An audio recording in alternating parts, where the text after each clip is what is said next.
नमस्कार। स्वागत है आपका न्यूज लॉन्चर पर। मैं हूं अशोक वानखड़े, लेकर आया हूं आपका अपना कार्यक्रम द डायरेक्ट हिट। फिर एनडीए गठबंधन कहीं ना कहीं हिट होता दिखाई दे रहा है। मैं बात बिहार की नहीं कर रहा हूं, मैं दूर दक्षिण की, क्योंकि नर्मदा के उस पार यदि मोटे मोटे तौर पे बोला जाए तो काऊ बेल्ट में तो बीजेपी ने अपना कब्जा कर ही लिया है। मध्य भारत में भी महाराष्ट्र और गुजरात यदि देखें, सेंट्रल इंडिया, तो वहां पे भी उन्होंने कब्जा कर लिया है।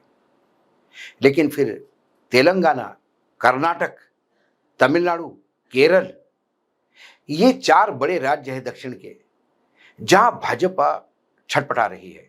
कर्नाटक में सत्ता में आती है फिर जाती है, वो कंसिस्टेंसी नहीं बना पाई जो वो मध्य प्रदेश, उत्तर प्रदेश या बाकी जगह करती है। ऊपर उन्होंने बाकायदा उड़ीसा में अपना कब्जा कर लिया, आसाम और नॉर्थ ईस्ट अब उनके पास है, एक बंगाल उनके गले में अटका हुआ है, और बिहार इस चुनाव में बीजेपी अपने बलबूते पे सरकार बनाएगी। ये करीब करीब चुनाव आयोग की जिस हिसाब से यह सारा सिस्टम चल रही है उससे तो ये तय है। अब फोकस दक्षिण की तरफ है, और दक्षिण में कर्नाटक में जो चल रहा है पार्टी के अंदर वो तो कई बार हम रिपोर्ट कर चुके हैं। लेकिन तमिलनाडु में पहले ईडी एक्टिव होती है, डीएमके जो इंडिया गठबंधन का हिस्सा है वो रडार पे होते हैं, और एआईएडीएमके के साथ गठबंधन को और बल देने के लिए वो अपना पार्टी का इकाई, जो तमिलनाडु इकाई का अध्यक्ष है, वो भी बदल देते हैं। लेकिन इसके बाद भी जब एआईएडीएमके के महासचिव ई पिलानी स्वामी ये कहते हैं, आसानी से हम धोखा खाने वाले नहीं, अपने दम पर बनाएंगे सरकार। जब अपने दम पे सरकार बनाने की बात करते हैं तो फिर समझ में आता है कि क्या ये गठबंधन, एनडीए गठबंधन तमिलनाडु में खटाई में तो नहीं पड़ गया। और ये पहली बार नहीं है, दूसरी बार, तीसरी बार उन्होंने बोला है। तमिलनाडु में विपक्षी एनडीए गठबंधन में सब कुछ ठीक नहीं दिख रहा है। हफ्ते भर में दूसरी बार ऑल इंडिया अन्ना द्रविड़ मुनेत्र कगजम यानी एआईएडीएमके के महासचिव एवं पूर्व मुख्यमंत्री ई के पिलानी स्वामी, जिसको ईपीएस कहते हैं, ने कहा कि 2026 के विधानसभा चुनाव में उनकी पार्टी अपने दम पर सरकार बनाएगी। इसके साथ ही उन्होंने पार्टी के रुख को दोहराते हुए जोर देकर कहा कि द्रविड़ समुदाय का यह प्रमुख दल गठबंधन सरकार के विचार के आगे झुकने वाला नहीं है और कोई दूसरा विकल्प नहीं है किसी के पास। पिलानी स्वामी ने अन्ना मुद्रक के भाजपा के साथ सत्ता साझा करने को लेकर मुख्यमंत्री एम स्टैलिन और द्रमुक के सहयोगी की आलोचना का जवाब देते हुए ये बात कही थी। उन्होंने कहा कि हमें कोई आसानी से धोखा देने वाला नहीं, अन्ना मुद्रक अपने दर पर सरकार बनाएगी और बहुमत हासिल करेगी। हम किसी पार्टी के साथ गठबंधन करेंगे, लेकिन वो अपनी शर्तों पर। अगर हमारी मर्जी हो तो हम गठबंधन करेंगे, अगर नहीं तो नहीं। हमें किसी बात की चिंता नहीं या परेशानी नहीं है।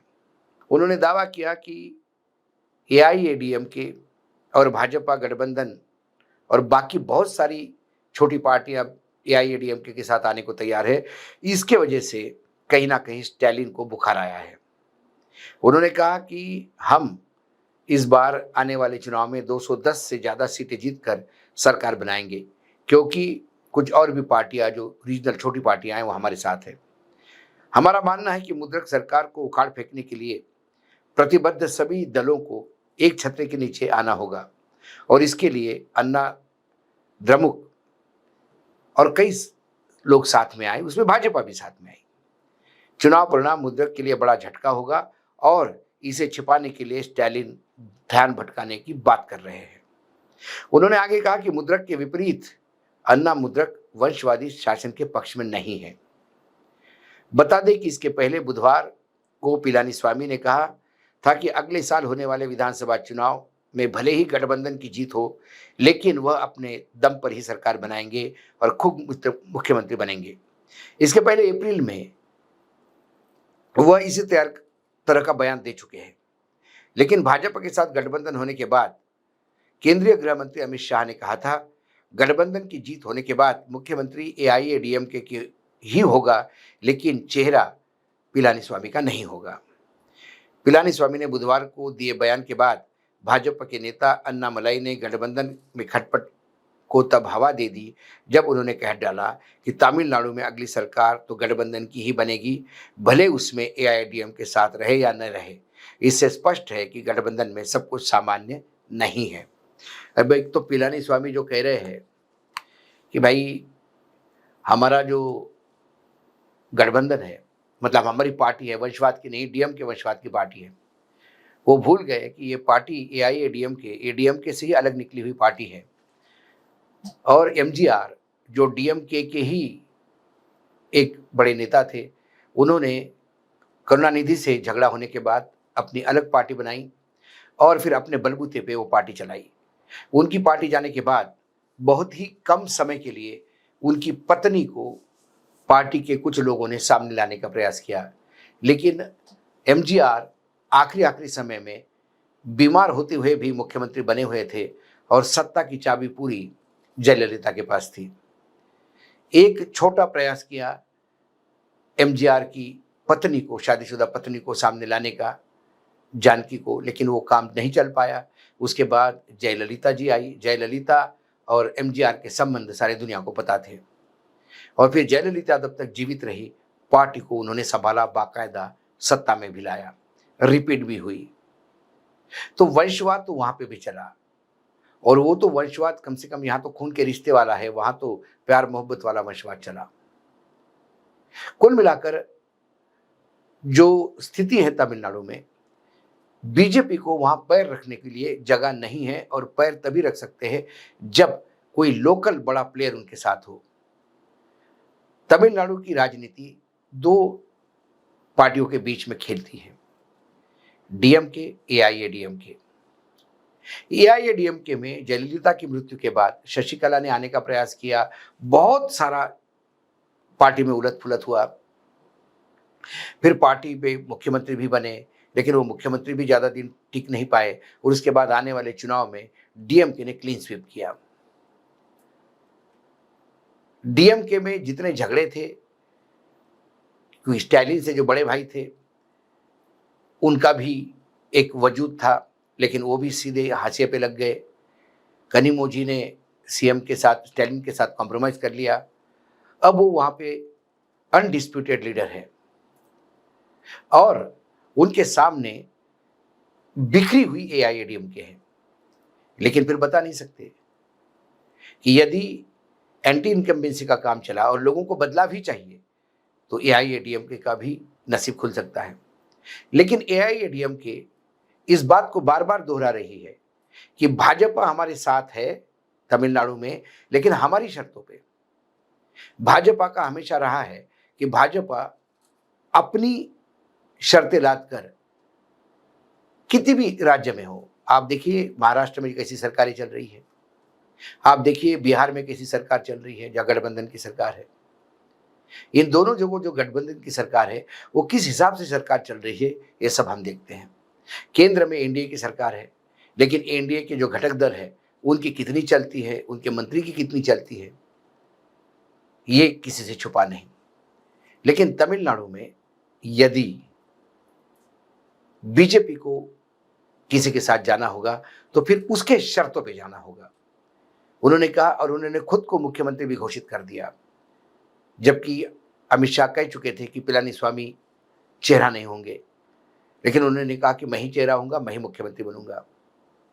जो बीजेपी के अध्यक्ष है नवनियुक्त, उन्होंने कहा कि सत्ता में गठबंधन आएगा, भाजपा सत्ता में आएगी, चाहे किसी के साथ भी गठबंधन करे। तो क्या भाजपा ने अपने दरवाजे डीएमके के लिए भी खुले रखे हैं कि समय आया तो हम डीएमके के साथ भी हाथ मिला सकते हैं, समय आया तो हम एआईएडीएमके के साथ भी हाथ मिला सकते हैं? क्योंकि ये जो तमिलनाडु की दोनों पार्टियां हैं, ये कई बार इधर उधर अपनी लॉयल्टी चेंज करती आ रही है, लेकिन कुछ दिनों से डीएमके लगातार इंडिया गठबंधन का, इसके पहले यूपीए सरकार का गठबंधन का हिस्सा बना रहा है। अब जब आप उत्तर में, बिहार में गठबंधन बचाने का और अपने पार्टी का वजूद बढ़ाने का प्रयास कर रहे हैं, महाराष्ट्र में एकनाथ शिंदे और बीजेपी और दादा यानी अजित दादा पवार की एनसीपी, इनके बीच में रोज खटपट हो रही है। दूसरी तरफ बिहार का तो हम रोज रिपोर्ट कर ही रहे हैं, और तमिलनाडु में भी ऐसा ही यदि चलता रहा तो फिर क्या भाजपा गठबंधन का धर्म भूल गई है निभाना, या भाजपा जिसके साथ गठबंधन करती है उसे अपने इशारों पे नाचने के लिए मजबूर करती है? क्या ये समझे? तो क्या दिल्ली का इशारा अभी तमिलनाडु नहीं चल रहा है, या तमिलनाडु ये चाहता है कि दिल्ली उनके इशारों पे नाचे? कुल मिलाकर पलानीस्वामी का ये वक्तव्य सीधा एनडीए गठबंधन को हिट करता है, खासकर दक्षिण की तरफ, जहां भारतीय जनता पार्टी को नितांत जरूरत है समर्थन की। आज डायरेक्ट हिट में इतना ही। कल फिर आता हूं किसी विषय के साथ। तब तक के लिए नमस्कार। देखते रहिएगा न्यूज लॉन्चर।